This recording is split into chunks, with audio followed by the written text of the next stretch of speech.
Assalamu alaikum, dear students. Today, our topic is the Constituent Assembly. It is the second chapter of Political Science, class 9th. In this video, we will discuss what does Constituent Assembly mean. Before this, I have uploaded 3 videos on the same chapter. And today we will discuss what is the Constituent Assembly and who are the members of this Constituent Assembly, how did they made it. तो इससे पहले जो हमने videos upload किए थे उसमें हमने पढ़ा था साउथ अफ्रीका की कॉन्स्टिट्यूशन के बारे में। इसी तरीके से हमने पढ़ा था मेकिंग ऑफ इंडियन कॉन्स्टिट्यूशन के बारे में। वहाँ पे हमने देखा था कि हिंदुस्तान के कॉन्स्टिट्यूशन आइन को ड्राफ्ट करने में कौन कौन सी दुश्वारियाँ हुई थी, किन किन लोगों ने इसको ड्राफ्ट किया था। तो आज हम देखेंगे कि कॉन्स्टिट्यूएंट असेंबली जो है ये क्या है। सबसे पहले मैं आपको ये बताने जा रहा हूँ कि कॉन्स्टिट्यूएंट असेंबली क्या थी, कौन लोग थे। एक्चुअली ये एक ग्रुप था, इलेक्टेड रिप्रेजेंटेटिव्स की एक बॉडी थी जिन्होंने हमारे आइन को ड्राफ्ट किया, हमारे कॉन्स्टिट्यूशन को ड्राफ्ट किया है, और इसी असेंबली को हम कॉन्स्टिट्यूएंट असेंबली कहते हैं। तो हमारा जो फर्स्ट जो पॉइंट है जो हमें डिस्कस करना है, that is who are the members of constituent assembly. कौन लोग थे जो इस कॉन्स्टिट्यूएंट असेंबली के मेंबर्स थे। यहाँ पे मैं आपको बताने जा रहा हूँ कि इससे पहले जो मैंने वीडियो अपलोड किया था उसमें अगर आपने उसको देखा होगा तो उसमें मैंने आपको ये बताया था कि ब्रिटिश गवर्नमेंट जो थी, मैंने यहाँ पे कहा है they are the elected representatives. अब चूंकि 1947 तक यहाँ पे जो है voting rights, universal adult franchise जो है किसी के पास नहीं थी, किसी को वोट डालने का हक नहीं था। लेकिन मैंने आपको पिछले वीडियो में कहा था कि ब्रिटिशर्स ने क्या किया है, 1936 में उन्होंने क्या किया था, एक ऑर्डर पास किया था कि जितने भी स्टेट्स हैं उनके, यानी इंडिया के जितने भी स्टेट्स हैं, हालांकि कंट्रोल तो ब्रिटिशर्स का ही था, लेकिन स्टेट्स जितने भी हैं वहाँ पे बिल्कुल इलेक्शंस होंगे और वहाँ के सीएम्स बनेंगे, वहाँ के उसी तरीके से जो है पॉलिटिकल इंस्टीट्यूशन जो हैं वो काम करेंगे। तो वहाँ पे वोटिंग होती थी, वहाँ पे जो लोग थे वो इंडिया के ही थे, वही पावर में थे, लेकिन उनके ऊपर जो सबों के ऊपर जो कंट्रोल था वो ब्रिटिशर्स का था। तो अब ये मेंबर्स ऑफ कॉन्स्टिट्यूएंट असेंबली कहाँ से आ गए, क्योंकि हर एक प्रोविजनल जो असेंबली थी, हर एक प्रोविजन की अपनी अपनी असेंबली थी।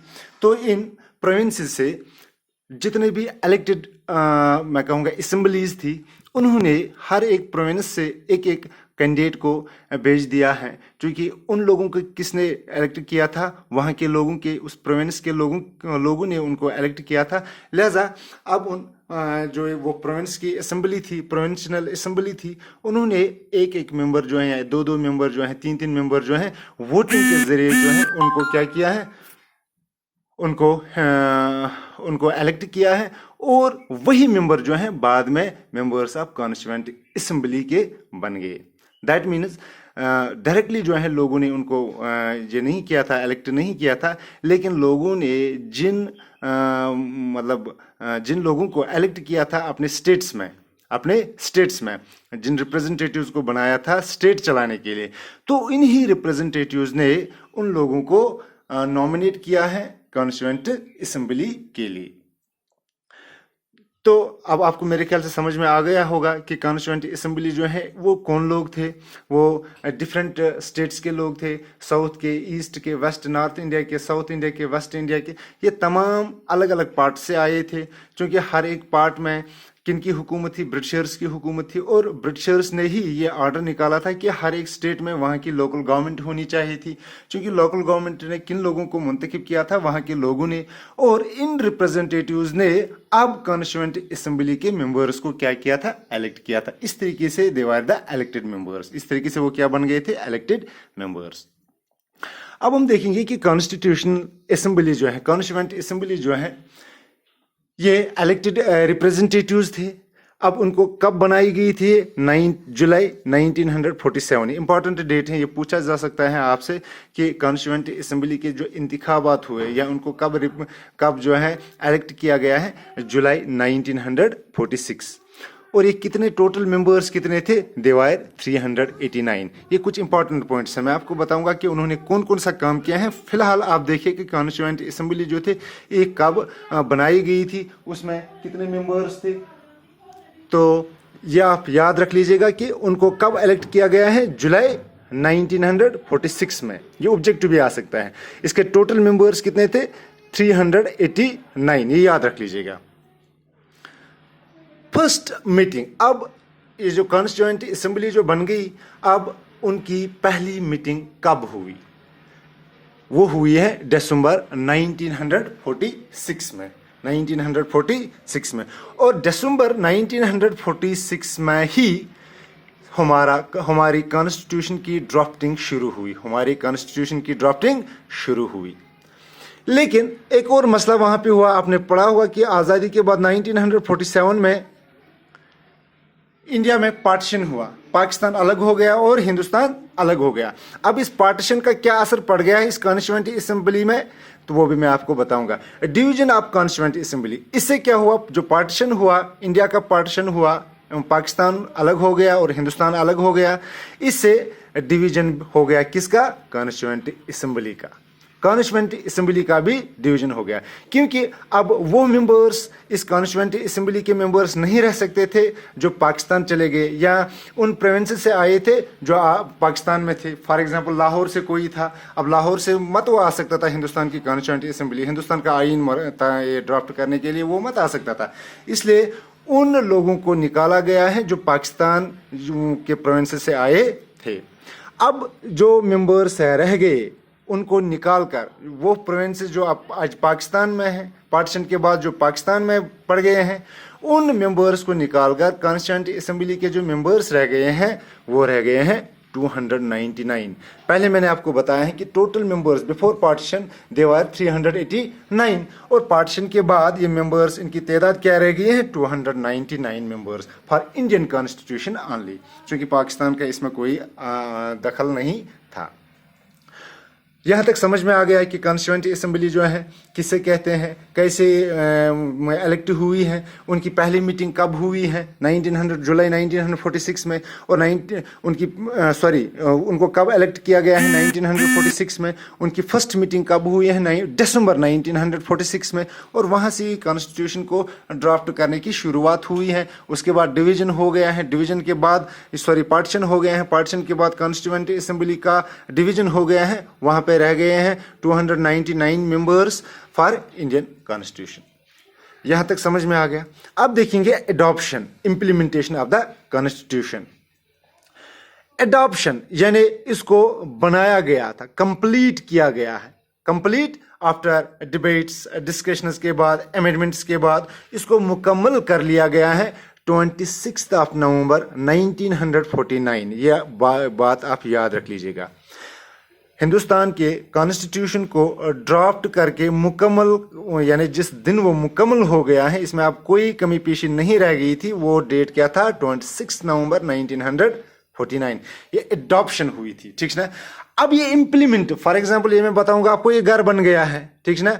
अब क्या करना है, घर में जाना है, नए मकान में जाना है, हम पहले इसके लिए मैटिंग वगैरह सब कुछ जब पेक्ट हो जाता है उसके बाद हम कोई डेट मुकर्रर करते हैं, अब हम इसमें कब जाएंगे। इसी तरीके से 26 नवंबर 1949 जो है यहाँ तक ये तैयार हो गया था, बन गया था। अब इम्प्लीमेंट ये कब हो गया था, यानी ये लागू कब हो गया था, 26 जनवरी 1950। ये दो डेट्स जो है आप याद रखोगे। हिंदुस्तान के कॉन्स्टिट्यूशन को कब मुकम्मल किया गया था, 26 नवंबर 1949, और उसके 2 महीने बाद 26 जनवरी 1950 को इसको इम्प्लीमेंट किया गया, लागू किया गया। समझ में आ रही मेरी बात। और इसी 26 जनवरी को हम इसीलिए रिपब्लिक डे के तौर पर मनाते हैं। इसके पीछे भी एक कहानी है कि 26 जनवरी को ही क्यों इसको इम्प्लीमेंट किया गया। हालांकि 26 नवंबर को उसको मतलब ये मुकम्मल हुआ था, वो 1 जनवरी को भी कर सकते थे, 15 जनवरी को भी कर सकते थे, या 1 दिसंबर को कर सकते थे, 15 दिसंबर, 26 दिसंबर को कर सकते। उन्होंने क्यों नहीं किया था, क्योंकि वहाँ पे जो क्या कहते हैं उसका, राजेंद्र प्रसाद, उन्होंने एक रेजोल्यूशन पास की थी कि हम जो आज़ादी लेंगे ब्रिटिशर से वो हम 26 जनवरी को ही लेंगे। इस वजह से उन्होंने इसी डेट के ऊपर उन्होंने इस कॉन्स्टिट्यूशन को इम्प्लीमेंट किया। ये उसके पीछे एक दलील थी, इस वजह से उन्होंने 26 जो है जनवरी को ही उसको इम्प्लीमेंट किया। उसके बाद एक्सेप्टेशन ऑफ द कॉन्स्टिट्यूशन, उसमें क्या आता है? इट्स लिगिटिमेसी, यानी उसकी इंपॉर्टेंस क्या थी? इंपॉर्टेंस किस हिसाब से थी? क्योंकि इस कॉन्स्टिट्यूशन को इस तरीके से तरतीब दिया गया था, इस तरीके से बनाया गया था, इसमें हर एक इंसान के हुकूक को रखा गया था, हर एक कल्चर को रखा गया था, हर एक मजहब के लोगों को रखा गया, मतलब तमाम लोगों के हुकूक को उसमें रखा गया था। इस वजह से इसकी इंपॉर्टेंस जो है, इसकी हैसियत जो थी वो ज़्यादा थी, लोगों ने इसको एक्सेप्ट किया है। दूसरा, कॉन्स्टिट्यूशन जो असेंबली थी, represent the people of the India. ये लोग जो थे, कॉन्स्टिट्यूएंट असेंबली के जो लोग थे, वो रिप्रेजेंट करते थे हिंदुस्तान के लोगों को। क्यों? हालांकि इंडिया के लोगों ने उसको डायरेक्टली जो है उनको नहीं मुंतखब किया था, इलेक्ट किया था, लेकिन उसके बाद जो है वो क्यों करते थे रिप्रेजेंटेशन तमाम लोगों की? क्योंकि वो हिंदुस्तान के मुख्तलिफ स्टेटों से आए थे, हिंदुस्तान के नॉर्थ से भी आए थे, यानी वो हिंदुस्तान के हर स्टेट की रिप्रेजेंटेशन उस कॉन्स्टिट्यूएंट असेंबली में थी। इस वजह से तमाम लोगों को कि वो रिप्रेजेंटेटिव बॉडी थी। Process by which it was made, कौन सी प्रोसेस हुई है, किस प्रोसेस के जरिए जो है इसको बनाया गया है? मैंने आपको पहले भी कहा है कि इसकी ये जो कॉन्स्टिट्यूएंट असेंबली थी, उसका जो प्रेसिडेंट था वो था राजेंद्र प्रसाद, डॉक्टर राजेंद्र प्रसाद जो है इसका प्रेसिडेंट था कॉन्स्टिट्यूएंट असेंबली का। वहाँ पे अलग अलग कमेटीज बनाई गई हैं। एक कमेटी बनाई गई है ड्राफ्टिंग कमेटी, यानी उनको ये काम दिया गया है कि आप कॉन्स्टिट्यूशन को बनाइए, आप कॉन्स्टिट्यूशन को तरतीब दीजिए। तो उस ड्राफ्टिंग कमेटी के जो चेयरमैन थे, that was doctor B R Ambedkar. वो इस ड्राफ्टिंग कमेटी, ये 2 पॉइंट्स इंपॉर्टेंट हैं कि ड्राफ्टिंग कमेटी के चेयरमैन का नाम क्या था? Doctor B R Ambedkar. और कॉन्स्टिट्यूएंट असेंबली के प्रेसिडेंट का नाम था, वो था डॉक्टर राजेंद्र प्रसाद, वो कॉन्स्टिट्यूएंट असेंबली के। और इसकी जो ड्राफ्टिंग कमेटी थी, डॉक्टर बी आर अंबेडकर जो है उसके प्रेसिडेंट, या मैं आपको चेयरमैन कहूँगा। और इसी डॉक्टर बी आर अंबेडकर को एक काम सौंपा गया है कि आप हमारे कॉन्स्टिट्यूशन का एक रफ बना लीजिए। क्योंकि कॉन्स्टिट्यूशन जो है ऐसे ही नहीं बनाया गया, डॉक्टर अंबेडकर ने जो लिखा है बस वही हो गया, नो। उसको ये कहा गया है कि आप इसकी ड्राफ्टिंग कीजिए कि कौन कौन सी चीज़ें इसमें रखनी है, कौन कौन सी चीज़ें। और जब इसको बनाया गया, जब डॉक्टर बी आर अम्बेडकर ने इस कॉन्स्टिट्यूशन को मुकम्मल किया, उसके बाद 144 डेज तक उसके ऊपर डिबेट्स हुए, डिस्कशंस हुए। और इन डिबेट्स और डिस्कशंस के दौरान 2000 अमेंडमेंट्स हुए, चेंजेस हुई हैं। 2000 डॉक्टर बी आर अम्बेडकर ने जो कॉन्स्टिट्यूशन तरतीब दिया, जो कॉन्स्टिट्यूशन ड्राफ्ट किया, उसके ऊपर 144 डेज तक डिबेट्स हुए, डिस्कशंस हुए, हर एक चीज़ को लेकर। यानी ऐसे ही कॉन्स्टिट्यूशन जो है नहीं बनाया गया, बल्कि उसके ऊपर डिबेट्स किए। कॉन्स्टिट्यूएंट असेंबली के जितने भी मेंबर्स थे, उन सब लोगों ने इसके ऊपर डिबेट्स किए, डिस्कशंस किए। और उसके बाद 2000 अमेंडमेंट्स, 2000 चेंज जो है इसमें हुई हैं। और उसके बाद 1949 में 26 नवंबर 1949 में इसको मुकम्मल किया गया। तो ये था कॉन्स्टिट्यूएंट असेंबली के बारे में कि कॉन्स्टिट्यूएंट असेंबली जो है वो मेंबर्स कितने थे, कैसे वो इलेक्ट हुए थे, कब उनकी पहली मीटिंग हुई थी, कब जो है पार्टीशन हुआ है, और पार्टीशन के बाद जो है इसके मेंबर्स कितने रह गए हैं, अब अडॉप्ट कब किया गया, हमारे कॉन्स्टिट्यूशन को इम्प्लीमेंट कब किया गया। समझ में आ रही मेरी बात?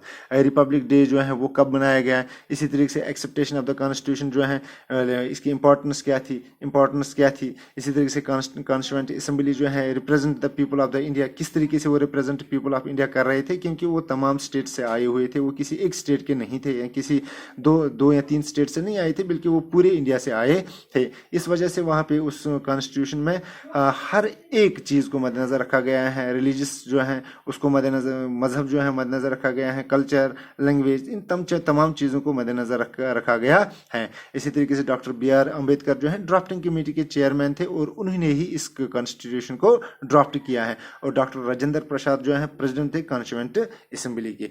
तो इंशाल्लाह आज जो है इतना ही, कल हम इसी टॉपिक पर एक और वीडियो जो है अपलोड करेंगे। तब तक के लिए खुदा हाफिज।